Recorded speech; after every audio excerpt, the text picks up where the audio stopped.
আসসালামু আলাইকুম গাইস, কি অবস্থা আপনাদের? আশা করি আপনারা সবাই ভালো আছেন গাইস। আজকে আমি ঘরের পাতাগুলো সাফ করব। এই জন্য আমি হইতেছে মই নিয়ে আসলাম। আসার পরে মই দিয়ে চড়তেছি, আবার ভয়ও লাগতেছে কখন যে আবার ভাঙি পড়ি বারান্দায় এমনিতেই নট বয়রা। এরপর দেখেন টিনে কতগুলো ময়লা, এগুলো আজকে আমাকে পরিষ্কার করতে হবে বললো। এই জন্য আমি প্রথমে এটা নিয়েছিলাম, কিন্তু পরবর্তীতে দেখি ওইটা দিয়ে হয় না।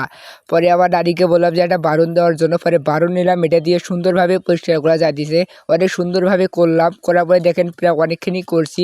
এরপর ড্রেনে সবগুলো জমিয়েছিল, এগুলো আমি পরিষ্কার করলাম।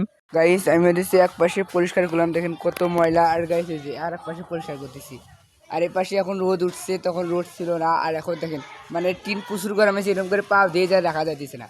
আমি আবার বসে আছি এই জায়গা, দেখেন এই পাশটাও ময়লা কম, কিন্তু গাছের মূল পরে একেবারে সব ভর্তি হয়ে গেছে দেখেন। এরপরে আমি হচ্ছে ওপাশে সামটার জন্য বারুন বানিয়েছি নাটির সঙ্গে, যাতে হাতও পাই। দেখেন এখান থেকে সবকিছু পরে এখানে ময়লার স্তূপ হয়ে গেছে, মনে হচ্ছে যে একটা পাহাড় হয়ে গেছে এমন। গাইস দেখেন ফাইনালি হয়ে দিছে আমার কাজ শেষ। দেখুন আমি নামবো। আর আজকের ভিডিওটা আমার এই পর্যন্ত ছিল। যদি ভালো লাগে অবশ্যই চ্যানেলটিকে সাবস্ক্রাইব করে দেবেন এবং পেজে দেখে দেখলে ফলো করে দেবেন।